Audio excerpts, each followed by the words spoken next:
হাসপাতালে নার্সকে একা পেয়ে নার্সের সাথে যেভাবে কাজ করলাম। বন্ধুরা, গল্পটি সম্পূর্ণ শুনলে আপনাদের মেশিন দিয়ে পানি চলে আসবে, আপনারা হাতের কাজ করতে বাধ্য হবেন। তাই হাতের কাজ করার আগে হাতের কাছে অবশ্যই টিস্যু রাখবেন। নমস্কার বন্ধুরা, আজকের এই গল্পে আপনাদের স্বাগতম। এই গল্পে আমি একটি ছেলের চরিত্রে আপনাদের সামনে হাজির হচ্ছি। আমার নাম নিহার। একদিন আমি ডাক্তারের ক্লিনিকে গিয়েছিলাম। তখন আমার মনে হয়েছিল সবকিছু স্বাভাবিকই হবে, শুধু একটি সাধারণ পরীক্ষা করাতে হবে, আর কিছুই না। কিন্তু যখন নার্স ঘরে এল, তখন সে কিছুক্ষণ ধরে আমাকে মনোযোগ দিয়ে দেখল। তার চোখে একটু অন্যরকম মায়া ছিল। আর যখনই সে আমার দিকে তাকাল, পরিবেশে কিছুটা পরিবর্তন অনুভব করলাম। আমি সেই ঠান্ডা, পরিষ্কার ঘরে বসেছিলাম, যেখানে দেয়ালগুলো সাদা রঙের ছিল এবং সবকিছু থেকে ওষুধের হালকা গন্ধ আসছিল। এটা সেই ঘর যেখানে মানুষ সাধারণত তাদের পরীক্ষা করাতে আসে। আমিও শুধু আমার পরীক্ষা করাতে এসেছিলাম, যা আমি অনেক দিন ধরে পেছান দিয়ে আসছিলাম। কিন্তু সেই দিন কিছুটা অন্যরকম লাগছিল। সেই দিন যখন নার্স এল, একদম হাসিমুখে ভঙ্গিতে সে বলল যে ডাক্তার আসা পর্যন্ত আমাকে কিছুক্ষণ অপেক্ষা করতে হবে। আমি বললাম, ঠিক আছে। তখন আমি কিছুই আলাদা হওয়ার আশা করিনি। শুধু সেই পুরনো প্রশ্নগুলো, একটি ছোট্ট পরীক্ষা, এবং তারপর আমি আমার পথে। কিন্তু যখন সে কয়েক মিনিট পরে আবার ঘরে এল, তখন আমাদের মধ্যে আচরণে কিছুটা পরিবর্তন এসেছিল। সে যুবতী ছিল, প্রায় ২-৫ বছরের কাছাকাছি। তার তীক্ষ্ণ দৃষ্টি এবং মারাত্মক হাসি, যা আগে বেশ স্বাভাবিক মনে হয়েছিল, কিন্তু এখন যখন সে এল, তখন সে তার হাতে কাগজের প্রেসক্রিপশন নিয়ে দেখছিল। তার দৃষ্টি আমার উপর আগের চেয়ে বেশি পড়ছিল, যা আমার শরীরে একটু শিহরণ সৃষ্টি করছিল। আমি বিশ্বাস করতে পারছিলাম না যে এটা সত্যি নাকি ভ্রম। যাই হোক, আমার খুব ভালো লাগছিল। তারপর সে আমাকে বলল, আমাদের কিছু পরীক্ষা করতে হবে, আপনি প্রস্তুত? আমি মাথা নাড়লাম। তারপর আমি চেষ্টা করলাম নিজেকে স্বাভাবিক দেখাতে, কিন্তু ঘরে যে অদ্ভুত উত্তেজনা ছিল, তা এখন অনুভব হচ্ছিল। সে আমার কাছে এল এবং বিছানার পাশে দাঁড়াল। আর যখন সে আমার নাড়ি পরীক্ষা করার জন্য হাত বাড়াল, তখন তার আঙ্গুলগুলো হালকাভাবে আমার বাহু স্পর্শ করল। সেই স্পর্শ একদম নির্দোষ ছিল, কিন্তু কিছুক্ষণের জন্য একটু বেশি সময় ধরে থাকল এবং তা আমার ভেতরে এক অদ্ভুত অনুভূতি সৃষ্টি করল। তখন আমি তার দিকে তাকালাম এবং তার চোখে একটু পরিবর্তন দেখলাম, যেন সেও ঠিক সেই অনুভূতি অনুভব করছিল যা আমি করছিলাম। তারপর কিছুক্ষণ পরে সে বলল, ভালো, এখন তোমার প্যান্ট খুলে ফেলো, আমাকে আরও কিছু চেক করতে হবে। তার কণ্ঠস্বর এখনও নিচু ছিল, কিন্তু তাতে কিছু আলাদা ছিল যা আমি বুঝতে পারছিলাম না। আমি এক মুহূর্তের জন্য থমকে গেলাম, কারণ আমি ভাবিনি যে পরীক্ষা এত ব্যক্তিগত হবে। কিন্তু আমি তার কথা মানলাম। ধীরে ধীরে বাটন খুললাম এবং জিপ নিচে করলাম। তারপর আমার হৃদয় দ্রুত স্পন্দিত হতে লাগল, পরীক্ষার কারণে নয়, বরং এই কারণে যে আমি যা অনুভব করছিলাম তা তার দৃষ্টির কারণে ছিল। আর এখনও তার দৃষ্টি আমার উপরই ছিল। আমি তার দেখার ভঙ্গিতে এমন কিছু অনুভব করলাম যা ঘরের পরিবেশকে ভারী করে তুলছিল এবং আমার হৃদস্পন্দন বেড়ে গেল, যা আমি আশা করিনি। ঠিক তখনই আমি বিছানায় একটু নড়ে বসলাম, বুঝতে পারছিলাম না কিভাবে প্রতিক্রিয়া দেব, কি করব। কিন্তু যখন আমি উপরে তাকালাম, তখন তার চোখ আবার আমার চোখের সাথে মিলে গেল। এবার তার মুখের অভিব্যক্তিতে পরিবর্তন স্পষ্ট দেখা যাচ্ছিল। সে আমাকে একটু অন্যরকমভাবে দেখছিল, যেন তার আগ্রহ বেড়ে গেছে। আর যখন তার দৃষ্টি আমার কিছুটা খোলা প্যান্টের দিকে গেল, তখন আমার ভেতরে এক শিহরণ বয়ে গেল। ঠিক তখনই তার আঙ্গুলগুলো আবার আমার নাড়ি হালকাভাবে স্পর্শ করল। সেই স্পর্শ আমার ভেতরে এক উষ্ণতার ঢেউ বয়ে দিল। আমি এখানে চেক করে নিই, সে নিচু স্বরে বলল।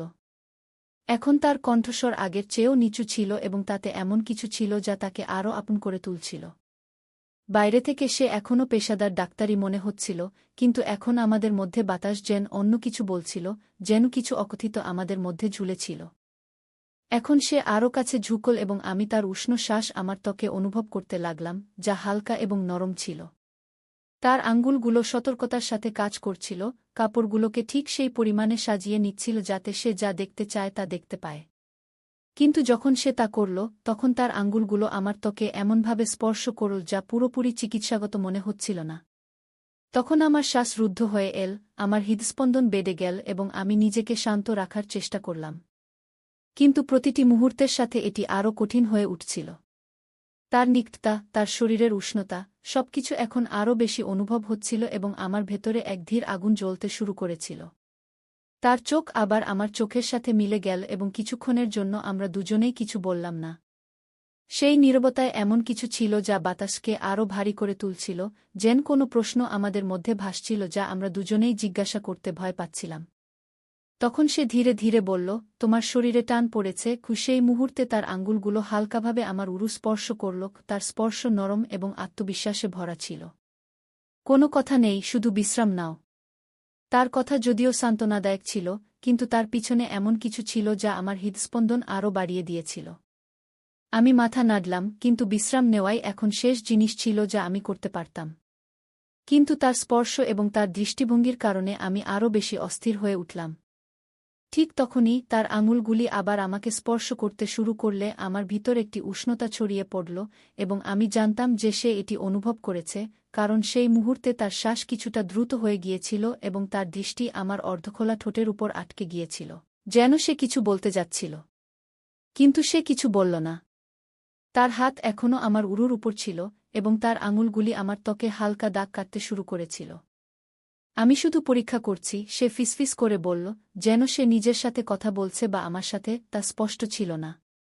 তার হাত ধীরে ধীরে এগিয়ে চলছিল, কিন্তু সতর্কতার সাথে। কিন্তু এখন তার স্পর্শ সম্পূর্ণরূপে চিকিৎসাগত ছিল না। তার হাতের তালুর উষ্ণতা আমার ত্বকে অনুভূত হচ্ছিল, এবং তার আঙুলগুলি হালকাভাবে আমার আন্ডারওয়্যার এর কাপড়ের উপর দিয়ে স্লাইড করছিল। আমি আমার শ্বাস নিয়ন্ত্রণ করতে পারছিলাম না, এবং তখনই আমার একটি হালকা শ্বাস বেরিয়ে গেল। তারপর আমি অনুভব করলাম যে ঘরটি হঠাৎ করে খুব ছোট, খুব কাছাকাছি মনে হচ্ছে, যেন দেয়ালগুলি আমাদের চারপাশে সংকুচিত হচ্ছে। আমার শ্বাস হালকা হয়ে গিয়েছিল, এবং আমি অনুভব করতে পারছিলাম যে আমাদের মধ্যে উত্তেজনা প্রতি মুহূর্তে আরও ঘন হয়ে উঠছে। সে তার হাত সরায়নি, বরং এখন তার স্পর্শ আরও সাহসী হয়ে উঠেছিল। তার আঙুলগুলি আমার আন্ডারওয়্যার এর কোমরবন্ধনী সামঞ্জস্য করছিল, তার প্রতিটি মুভমেন্টে একটি ধীর এবং নির্দিষ্ট ভঙ্গি ছিল। আমি তার দিকে তাকিয়ে রইলাম, আমার দৃষ্টি তার থেকে সরাতে পারছিলাম না। এবং যখন তার দৃষ্টি আবার আমার চোখের সাথে মিলিত হল, তখন সেখানে কোনো সন্দেহ ছিল না। তার চোখে কামনা ছিল। এটি স্বাভাবিক নয়, সে ধীরে ধীরে বলল, যেন নিজেকে বোঝানোর চেষ্টা করছে। কিন্তু তার হাত থামেনি। তার স্পর্শ এখন আরও আত্মবিশ্বাসী হয়ে উঠেছিল, যেন সে আমার ত্বকের নিচের অংশগুলি ভালোভাবে জানার চেষ্টা করছে। না, আমি কষ্টে ফিসফিস করে বললাম, যা আমাদের মধ্যে বাড়তে থাকা উত্তেজনায় ভরা ছিল। কিছুক্ষণের জন্য আমরা উভয়েই নড়াচড়া করিনি। আমাদের মধ্যে বাতাস ঘন হয়ে উঠেছিল, যা ঘটছিল এবং যা ঘটতে যাচ্ছিল তার চেয়েও ভারী।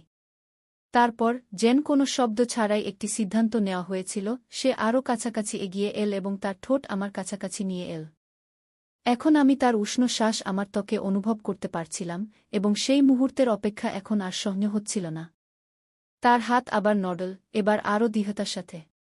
তার আঙুলগুলি আমাকে এমনভাবে স্পর্শ করছিল যে আমার পুরো শরীর উত্তেজনায় ভরে গেল। আমি আমার শ্বাস নিয়ন্ত্রণ করতে পারছিলাম না, এবং একটি হালকা কাতরানি বেরিয়ে গেল। আমার শ্বাস ছোট ছোট হতে শুরু করল, কিন্তু এখন নিজেকে থামানো অসম্ভব ছিল।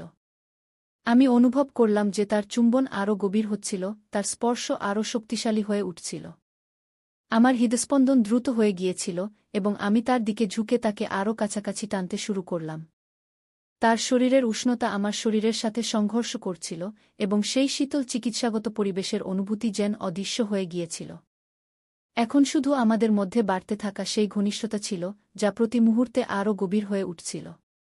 তার শ্বাস দ্রুত হচ্ছিল, এবং তার ঠোঁট আমার মুখ থেকে গলার দিকে চলে গেল, যেখানে সে হালকা এবং উষ্ণ চুম্বনের একটি সিরিজ তৈরি করল। আমার ত্বকে একটি অদ্ভুত স্পন্দন হচ্ছিল। তারপর আমি আমার হাত তার কোমরে রাখলাম এবং তাকে আরও কাছাকাছি টেনে নিলাম, যেন আমি তার আকর্ষণ থেকে নিজেকে দূরে রাখতে পারছিলাম না। প্রতিটি স্পর্শ, প্রতিটি নড়াচড়া যেন একটি প্রতিশ্রুতি ছিল, একটি অকথিত কামনা যা আমরা কখনো ভাবিনি কিন্তু এখন সম্পূর্ণরূপে তার নিয়ন্ত্রণে ছিল। আমার এটি করা উচিত নয়, সে ধীরে ধীরে বলল, তার কণ্ঠ আমার ত্বকে হালকাভাবে স্পর্শ করছিল। কিন্তু তার কণ্ঠে কোনো দ্বিধা ছিল না। সে থামার কোনো ইচ্ছা দেখায়নি। তার কথাগুলি এই মুহূর্তটিকে আরও গভীর করে তুলেছিল, যেন আমরা দুজনেই এমন একটি সীমানা অতিক্রম করছি যেখান থেকে ফিরে আসা সম্ভব নয়। এবং এখন আমি নিজেকে থামাতে পারছিলাম না। তার হাত ধীরে ধীরে নিচের দিকে এগিয়ে চল, এবং যখন সে আমাকে স্পর্শ করল, তার স্পর্শ নরম এবং গভীর ছিল, যা থেকে আমার মুখ থেকে একটি হালকা শ্বাস বেরিয়ে গেল। আমার শরীরের প্রতিটি অংশ যেন জেগে উঠেছিল এবং তার আঙুলগুলি আমাকে এমন আনন্দে ভরে দিয়েছিল যা আমি সহ্য করতে পারছিলাম না। তার আঙুলগুলি আমার শরীরের উপর ধীরে এবং চিন্তাভাবনা করে দাগ কাটছিল, যেন আমাকে উত্ত্যক্ত করছে, আমাকে পরীক্ষা করছে। অপেক্ষা অসহনীয় হয়ে উঠেছিল। প্রতিটি মুহূর্ত যেন টেনে নিচ্ছিল এবং আমি আমাদের মধ্যে বাড়তে থাকা উত্তেজনা অনুভব করতে পারছিলাম। তুমি এটিকে থামানো কঠিন করে তুলছ, আমি ধীরে এবং স্বাভাবিক কণ্ঠে বললাম, আমার শব্দগুলি কষ্টে বেরিয়ে আসছিল। আমি তার হাসি আমার গলায় তার নিঃশ্বাসের উষ্ণতা অনুভব করছিলাম, যা নরম এবং গরম ছিল, এবং সে এখনও আমার ত্বককে গভীরভাবে পর্যবেক্ষণ করছিল। আমি এখন থামার চেষ্টা করছিলাম না। তার ফিসফিসানোর কোনো উপায় ছিল না, শুধু এগিয়ে যাওয়া, সেই আকাঙ্ক্ষায় ডুবে যাওয়া যা আমাদের দুজনকে আটকে ফেলেছিল। তখন আবার তার আঙুলগুলি আমার আন্ডারওজারের কোমরবন্ধে এসে থেমে গেল, যেন সে কোনো সংকেতের অপেক্ষায় আছে। তার চোখে সেই কাঁচা আকাঙ্ক্ষা ছিল যা আমার শরীরে ছুটে বেড়াচ্ছিল। আমি মাথা নেড়ে তাকে জানিয়ে দিলাম যে এটা ঠিক আছে, যে আমিও ঠিক ততটাই চাই যতটা সে চাইছিল। যেই তার আঙুলগুলি নিচে নামল এবং সে আমাকে স্পর্শ করল, আমার শরীরে বিদ্যুতের মতো একটি তরঙ্গ ছুটে গেল এবং আমার সমস্ত শরীর তার স্পর্শের প্রতি প্রতিক্রিয়া জানাতে শুরু করল। আমার নিঃশ্বাস আটকে গেল এবং আমি নিশ্চিত ছিলাম যে সে এটা অনুভব করেছে। তার আঙুলের আত্মবিশ্বাস আমার হুঁশ উড়িয়ে দিয়েছিল। তার প্রতিটি চলন চিন্তাভাবনা করে করা হয়েছিল এবং সে আমার শরীরে সুখের তরঙ্গ ভরে দিয়েছিল। আমার হাত তার কোমরে শক্ত হয়ে লেগে গেল এবং আমি তাকে আরও কাছে টেনে নিলাম। এখন নিজেকে তার স্পর্শ থেকে বাঁচানো অসম্ভব ছিল।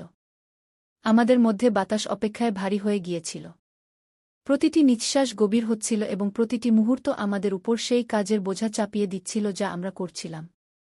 আমি তার নাড়ি আমার আঙুলের নিচে অনুভব করতে পারছিলাম, যা আমার নিজের হৃদস্পন্দনের মতো দ্রুত স্পন্দিত হচ্ছিল। যেন আমাদের মধ্যে তীব্রতা প্রতি মুহূর্তে বাড়ছিল।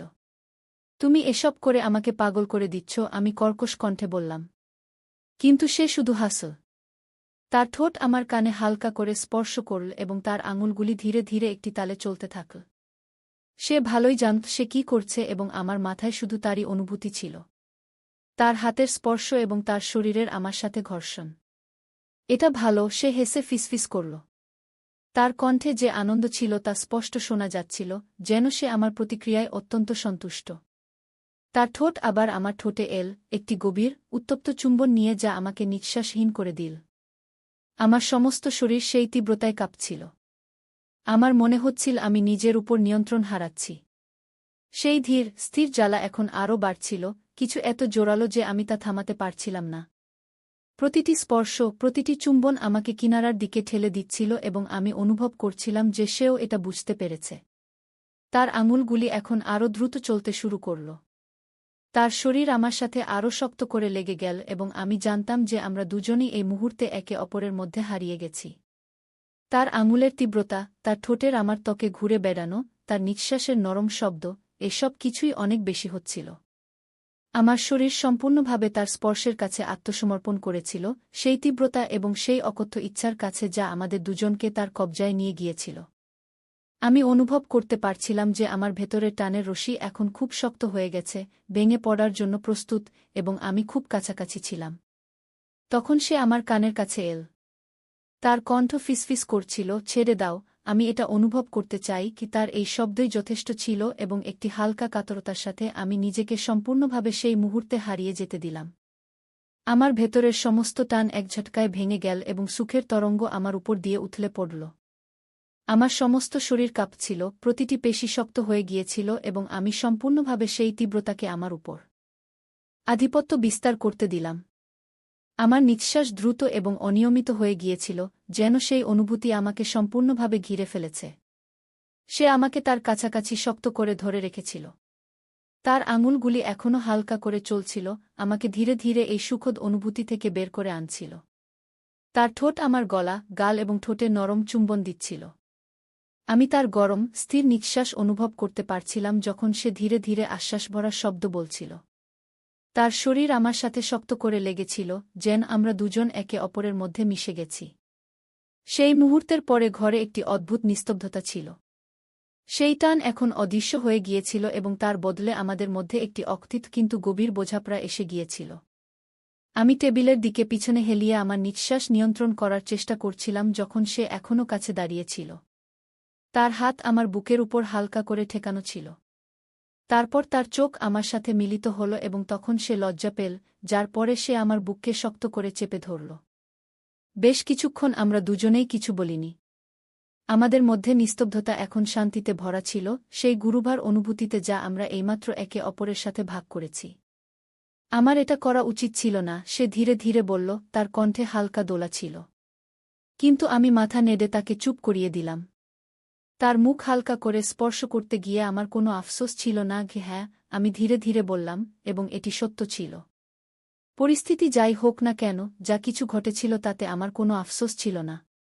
সে আমাকে যে অনুভূতি দিয়েছিল তা এমন কিছু ছিল যা আমি কখনই ভুলতে পারব না। তখন তার চোখে নরমতা এলো এবং তার ঠোঁটে একটি হালকা হাসি ফুটে উঠল, যখন সে ধীরে ধীরে আমার ঠোঁটে শেষবারের মতো একটি নরম চুম্বন দিল। তারপর সে হালকা করে হাসল এবং আমরা দুজনেই কিছুক্ষণ একে অপরের দিকে তাকিয়ে রইলাম। ঘরে এখন একটি অদ্ভুত শান্তি ছিল, যেন সবকিছু নিজে নিজেই ঠিক হয়ে গেছে। সে ধীরে ধীরে আমার দিকে হাত বাড়াল এবং আমি তার হাত ধরে ফেললাম। এখন আর কিছু বলার প্রয়োজন ছিল না। এখন আমাদের কি করা উচিত, সে ধীরে ধীরে জিজ্ঞাসা করল। তার কণ্ঠে হালকা চিন্তা ছিল, কিন্তু তার মুখ এখনও শান্ত ছিল।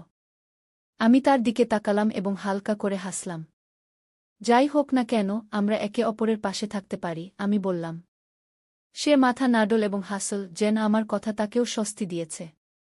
তারপর আমরা একে অপরের হাত ধরে ঘর থেকে বেরিয়ে এলাম। যা কিছু ঘটেছিল তা এখন অতীত, কিন্তু যে অনুভূতি আমাদের মধ্যে তৈরি হয়েছিল তা এখনও গভীর এবং সত্য ছিল। এখন আমরা দুজন একসাথে ছিলাম, এবং এটাই ছিল সবচেয়ে বড় কথা। বাকি জিনিসগুলো সময়ের সাথে সাথে নিজে নিজেই ঠিক হয়ে যাবে। তো বন্ধুরা, এটা ছিল আমাদের আজকের ছোট্ট গল্প। আপনি এই গল্পটি কেমন লাগলো তা কমেন্ট করে অবশ্যই জানাবেন। যদি গল্পটি আপনার ভালো লেগে থাকে, তবে এটি লাইক করুন এবং আপনার বন্ধুদের সাথে শেয়ার করুন। আগামীতেও এমন রোমাঞ্চকর গল্পের জন্য আমাদের চ্যানেলটি সাবস্ক্রাইব করুন এবং বেল আইকন টিপতে ভুলবেন না, যাতে আপনি আমাদের কোনো গল্প মিস না করেন। ধন্যবাদ।